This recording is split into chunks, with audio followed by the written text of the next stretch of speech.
Now for a review of what's making the headlines in the papers this morning, let's bring in Arise analyst, Dr. Constance Ikoku. Good morning and thanks for joining us live, Dr. Constance. Good morning, Benga. It's great to join you. How are you today? I'm good. And how's the weekend? Very well, thanks. And you, Yolanda, how are you? Good, thank you. It's wonderful to start the week with you. I know, I know. Good to see you. Likewise. All right.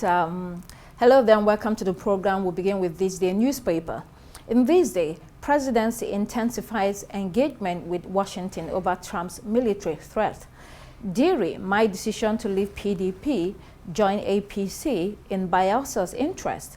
And on the window, Zenith Bank's gross earnings surged 16% to 3.4 trillion naira as profit before tax hit 917.4 billion naira in Q3 2025. Abuja Inquirer, U.S. designation of Nigeria fuels anger and blame game. Inside police efforts to secure Abuja's front lines.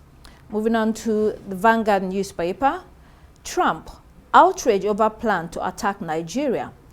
INEC, challenges before Amupita by Jagad, that's talking about the Anambra State governorship election that is coming up soon. And 2027, battle for PDP so deepens as factions dig in. And at the bottom, gas policy under threat as flaring worsens. Leadership newspaper, Middle Belt Forum, Kwankwaso Gumi reject Trump's threat of military action against Nigeria. And strike, resident doctors abandon patients and hospitals. Current People's Democratic Party leaders are undertakers, according to Ayo Fayoshe. And Nigerian Airlines spent $5 billion on maintenance abroad in 5 years. I'm joining ruling party in Bielsa's interest, says the governor of Bielsa State, Duoye Deary. The Punch, CPC blacklist, 12 Nigerian governors, other officials may face U.S. sanctions. And coup controversy, Silva's brother, driver still in custody, talking about the former governor of Bielsa State, Timipre Silva, who is abroad when that investigation started. His house was raided in Abuja. Doctors dispute FG's 11.9 billion naira payout. Strike continues, and NDLEA arrests musician and covers Lagos illicit drug laboratory. The Guardian, Trump's warning unsettles Nigeria, raises concerns over religion and sovereignty. How DSS aborted Utomi's aberrative shadow cabinet through legal process, says this report. And still on the resident doctors, FG clashed with them over 48 billion naira arrears as strike paralyzes hospitals nationwide. New Telegraph, again on the CPC against Nigeria, genocide against Christians allegation, Tinubu to meet Trump soon, according to the presidency, and ripples over FG's VAT policy on legal services. Daily Sun this morning, PDP plots survival strategy. Then ASU rejects FG's proposed 35 salary increase for varsity lecturers. At the bottom, Igbo group in U.S. faults Kanu's continued trial. And rising costs, weak demand squeeze Nigeria's brewers. And Delhi Independent, finally on the local front, global investors eye Nigeria's banking boom set for entry. And Anambra Guba, Atiku asked Amupita to show that INEC has turned a page. Moving on to the international headlines, we'll begin with the Times newspaper. Heroes train worker who protected his passengers. That's a big story in all United Kingdom newspapers. That train attack over the weekend. If we see the Daily Mail, it says the devil's not going to win. That was what the attacker had said in the train as reported. Daily Mirror also, terror on the tracks, the devil's not going to win, quoted again the person who stabbed at least 11 people. Daily Express, hero steward bravely saved many lives. And the Daily Telegraph, Again, the devil's not going to win. Train attacker told passengers. War veteran driver saved lives with rapid stop at station. Finally, The Guardian, heroic rail worker in fight for life after tackling train knife attacker. Actually, let's see the daily graphic as well from Ghana. Under microscope for revenue leakages, EOCO Minerals Commission probe mining companies. All right, let's then return to this day newspaper. I mean, it's been an explosive weekend following what was termed as a country of particular concern. Nigeria has been designated as such by the United States of America. So this daily stories tells us that Presidency is intensifying engagement with Washington over trans-military threat to invade Nigeria. Many people have weighed in on this matter. Current governors, former governors, other high-profile personalities, Sheikh Gumi. Let's see the same story in Abuja Inquirer. There it says, U.S. designation of Nigeria fuels anger and blame game. So a nation currently mired in the highest level of controversy over insecurity, with varied reactions to this guns-blazing threat of invasion by U.S. President after that designation. So House of Reps says it is working to resolve misrepresentation of Nigeria, of which some say the response of the National Assembly has been slow. President Trump and President Tinubu reportedly will meet soon, and that will probably douse tensions. A lot will hang on this meeting if it happens at all, Yolanda. I'm pretty sure that this meeting will happen because this, as you said, has been a very explosive story and it's receiving so many reactions from around the world. Now, I'd like to point out that Nigeria is actually facing a war on terrorism. That is what we have, not a war against Christians and Muslims as the narrative is being pushed. You know, I'd like to quote a few of the Human Rights Watch that has carried out numerous reports over time. Just August of this year, a few months ago, we had the Katsina Mosque attack, which shows that there's been loss of lives of Muslims. As well, in April of 2022, we've had a study that was actually released by the International Society for Civil Liberties and Rule of Law, stating that jihadists are killing fellow Muslims in alarming numbers. Now, what we actually need from the US, instead of these warnings of coming to try and, invade the country, is actually we need the support of America. We need their support in terms of military force. We need their support in terms of weapons, ammunition. We need to be able to face this issue as Nigerians. Now, under the UN Charter, actually, no country is actually allowed to interfere in the internal matters of a nation. So each country has its sovereign right, to handle internal conflict by itself. So instead of America saying that they are, going to come hard and strong on what is happening in Nigeria, I believe that a more diplomatic approach should be discovered, where help is actually given, assistance is given to a country that is clearly struggling in this area of terrorism and insecurity. One other thing I would like to mention, if you don't mind, is that in the past, we've seen that US invasions across many different nations has rarely solved the intended purpose. Let's look at countries like Libya, Afghanistan, Lebanon, Syria, all these countries that have had America intervene in their internal affairs has left the countries nothing like what they looked like before. And I don't think that this is something that Nigeria wants to face in its future.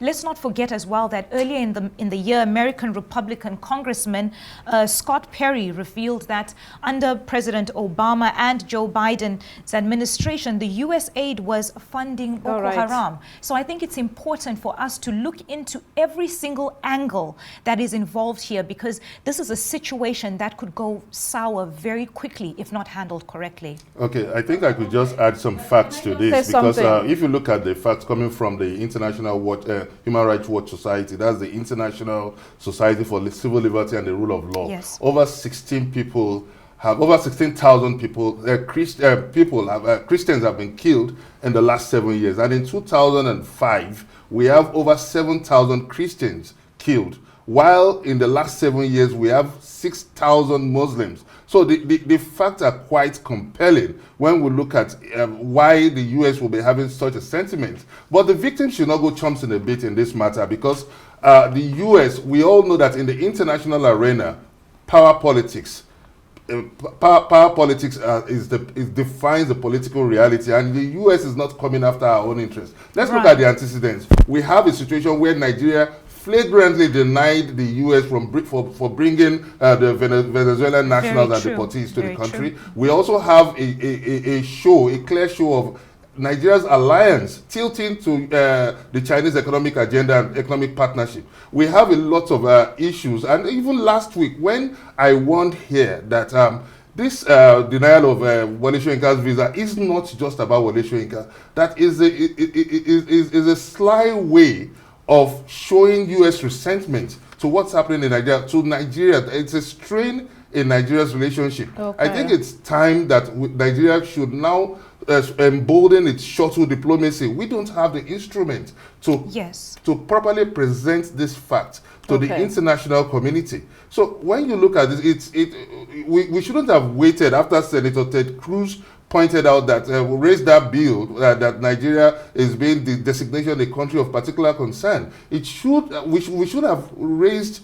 an instant and an urgent response to this. So now that the President Donald Trump is now calling Pentagon to prepare for a military action, it's rather shows our sloppy response to international issues. So that's the more reason we need to deploy astute diplomats that will drive this agenda and present our narrative properly. We know that there are killings in the country, but it's not sufficient enough. And the federal government, through the Minister of Information, said recently that it's obvious that foreign actors are plotting to weaken the unity of this country. Okay, so we have to say that I've just heard that the presidency has not confirmed that meeting between the president of Nigeria and the United States president. Although some papers reported it, the presidency is confirming that there is no such meeting as yet. So just to clear that. I mean, Yolanda, you've touched on a couple of things. Benga, you have as well. Yolanda, you talked about Nigeria's sovereignty, and Benga, you talked about actors, international actors involving themselves in Nigeria, and of course talking about unity as well. You know, it's been an explosive topic, like I said, so many different reactions, but when you talk about sovereignty, you have to ask yourself whether your politicians respect the sovereignty of your country. Do they respect their country before inviting others to interfere in their country? It is in this same Nigeria that in 2014, 14 northern governors went to the United States of America and asked the United States to help them to make sure that President Goodluck Jonathan is removed from power or it doesn't return. This current president, President Tinubu, was involved. The late President Muhammadu Buhari, they were together in the APC, was involved. Former governor of Rivers State, Rotimi Amechi, and a couple of other personalities. Their intention and goal was to make sure that Jonathan did not come back to office. And so at that point, you saw a confluence or convergence of interests, local interests with international interests, asking foreign powers to intervene in Nigeria. And we saw how that played out. Eventually, they succeeded. Yes. President Goodluck Jonathan did not come back to office. And then talking about foreigners helping you to fight terrorism, President Goodluck Jonathan was denied that help, military help at that time by President Obama because of what the local players were doing. So when President Muhammadu Buhari came into office, that road opened up and Nigeria was given military help. But you know what happened? In the long run, the U.S. was complaining that the military weapons that were being sold to Nigeria found its way into the hands of terrorists.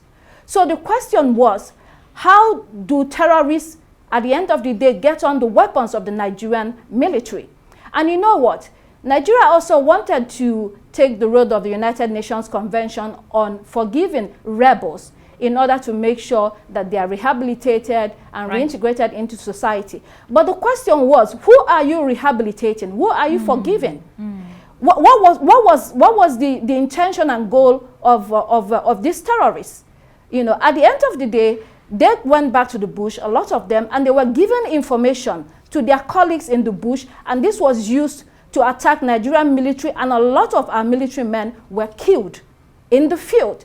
There's so much. You talk about the international dimension of America having interest. Of course, a lot of people, a lot of countries are making play for the mineral resources of not only Nigeria, of also other African countries. United States is making a play, Russia is making a play, European countries are making a play, Chinese are making a play. And also, can I finish, Benga, please? Yeah, you have your time. Okay.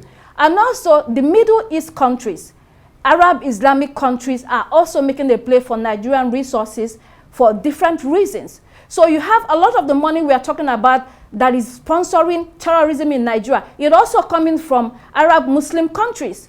So you ask your government, you have been talking about sponsors of terrorism all these years. Who are the high-profile figures involved in sponsoring terrorism in Nigeria, which at the end of the day is killing Muslims and is also killing Christians? What have you done with them? Have you arraigned them? Have you jailed them? Have they been tried? Why have those monies continued to flow into Nigeria? There are so many questions to be answered. The bottom line is that the political players in Nigeria, both local actors and political players in Nigeria, are running errands for people abroad. I think it's very also, let me important. land, Benga. Let me land, Benga. You had your time. Okay. I was just trying to say that it's very important that we put it in the context of the America's economic reality, where it's faced with a rising debt, external debt of $28 million, trillion dollars. Benga, everything that I've said here is a fact. So they are not conjectures. Do you understand what I'm saying? Because when we blame other countries, what are we doing locally? Our own politicians. They are also a problem for us. Nobody wants Nigeria, to be invaded by a foreign power. But if you put your house together, if you put your house in order, if you do not go to other countries sabotaging your own country, then these kind of things will not happen. Nigerians are helpless. Nigerians are the victims while our politicians are playing games with our lives. Everything that is happening in Nigeria it has a political dimension, it has a religious dimension, it has an ethnic dimension. That's what is going on in Nigeria. So let's not be politically correct. A lot is going on. We need to put our house in order. We don't have enough time to finalize this story, but let's go and see other stories. Let's start with this day newspaper. There is Diri, my decision to leave PDP, join APC in Bielsa's interest. We also have another story in Vanguard newspaper. Let's pair that together. 2027, battle for PDP so deepens as factions dig in and leadership. I'm joining ruling party in Bielsa's interest, says Governor Doye Jiri. I mean, it was already reported that he would be decamping to the All Progressives Congress today. And this is also happening while a federal high court in Abuja has stopped INEC from recognizing its planned national convention, and the National Working Committee has already suspended the National Secretary, National Organizing Secretary, the National Legal Secretary, Deputy National Legal Advisor over violation of party's constitution. The National Secretary also suspended the acting National Chairman and 5 other members of the party. So there's a lot going on in the PDP. What does this mean for the party? Distraction. Distraction for the real political strategy. So instead of focusing on elections, governance, rebuilding, grassroots support, they are still consumed by internal battles, Benga. Yeah, today is November 3, and the convention is slated for November 15th and 16th. And I wonder what kind of miracle in the face of an interim injunction against that convention. We've seen an overlapping counter suspension. The National Secretary and some groups suspending the National Chairman suspending the National Secretary and some of the group. And also we have seen a deep division between the gladiators of the party. There is a Wike-led faction which is being supported by Fayose and former Governor Fayose and some others. And we also have the group of some governors supporting supporting the Sheyi Makinde faction. How much more can we? I wonder if we've seen the last. But all these forces, all this play out, all this interplay of forces are enough backbreaker for any party to survive any threat of implosion. So I don't really know how. It seems a deliberate effort. Perhaps they have a plan B. Each of the political forces, factions could have a plan B of, okay, finally helping to ruin the party and now defecting to another party of their choice, because that is what it's looking like. Because no serious politician will put his interest, his future, will stake his future in the platform of the PDP. It looks like it's very close to its obituary. I'm very sorry to say, I'm not trying to be pessimistic, but I have not seen any conscientious move by the founders, by the leaders of the party to resolve this imploding threat in the party. And it's rather unfortunate that this is still happening 12 days to the PDP convention. And that's the point that we are seeing, that sense of urgency. These are people that are positioned to be our leaders. And that is also what is happening about the U.S. designating Nigeria into a country of particular concern, because the U.S. has its own interest. They have an external debt rate that is has risen to $28 trillion.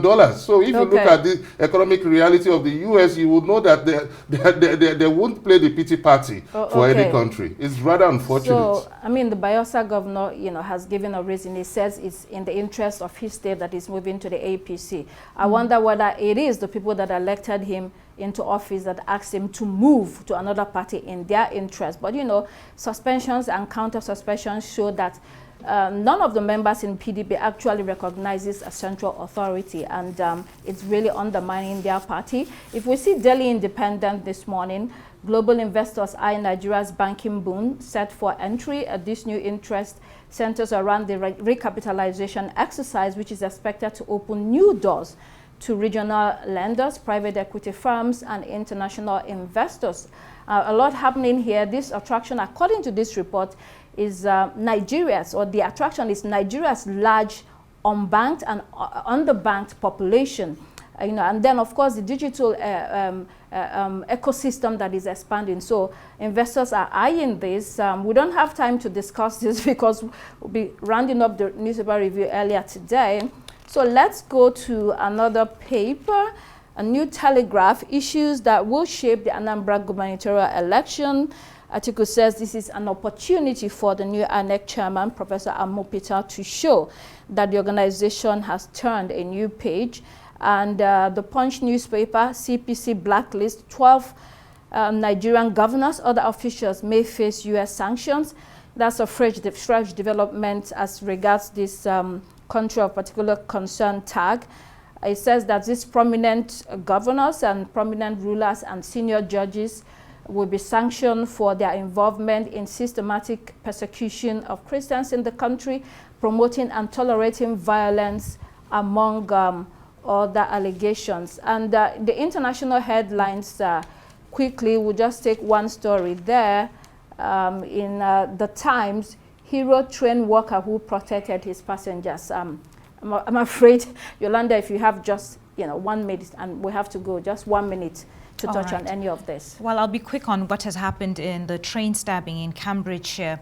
Now, just imagine being stuck in a train for 8 minutes with an assailant who is stabbing people at random, just going around killing people. That was the reality of the passengers who were on that train yesterday. I believe that many people thought that this was a Halloween prank. They thought that because Halloween was just a day or so before, that people were just pranking each other and playing around, but in reality, I believe the different reports say, some say 10, some say 11 people were badly injured, with one of the workers who was helping shield the people who were being stabbed by this man. Now, one thing that I want to highlight before I close is that this story has been met with outrage, because before the identity of the man was released, so many people in the UK were already saying this is a migrant issue. These are people that are being brought into the country and are now killing our people. Some people were talking about how they are molesting and raping children. And so when it was now brought to light that these are actually British nationals, people seem to have a change of heart, but it seems that you know, the lines have been drawn, and it's actually very clear that the situation in the UK with all these stabbings, with all these killings, similar to what we see in America as well, has taken on a persona, a life of itself. And it's a very sad and unfortunate situation. And I just hope and pray that the people that have been affected come out of this without the loss of their lives. You are right, Yolanda, that this has really taken a life of its own. And like you mentioned, people were suspecting that these were migrants, you know, and, you know, it sort of dovetails into that migrant conversation in the United Kingdom and all across Europe, where migrants are being tagged as the bad guys, stealing jobs, according to them. And they're, you know, being tagged as people that do all sorts of, commit all sorts of atrocities in these countries. In the UK particularly, the Labour government has been under fire for what they see as its inability to stop those boats that have been crossing the channel from France to the United Kingdom, even after they've had that deal to stop those boats. We had that report of one person who crossed the channel, and within less than 2 days, who was deported back to France, and in less than 2 days he was back in the United Kingdom. So when incidents such as this happen, you know, that raises the conversation or highlights the conversation again about immigration in the United Kingdom and what the government is doing in order to reduce the number of migrants and to assure voters that the government is on top of that matter, and that the government is interested in the welfare of people, whether it's in the health sector,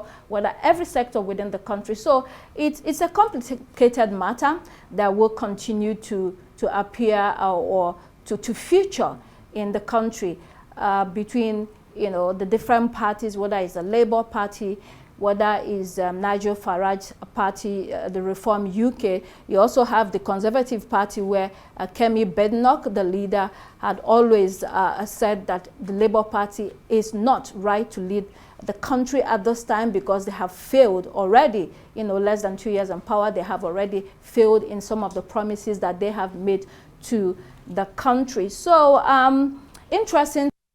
United Kingdom. Gbenga, do you have any thought on this particular story? I was just thinking that it's very important that we commend the sense of patriotism and nationalism of that person who tried to, because the killing could have been escalated, it could have gotten worse, but that person put his life on line to rescue the people from further killings and further destruction. And I think that his sense of patriotism, his selflessness should be emulated by people who are watching this trend. And I think the government of UK should do a lot to go to do the investigation thoroughly to get to the bottom of the root of this killing in the United Nations, in the United Kingdom, I beg your pardon.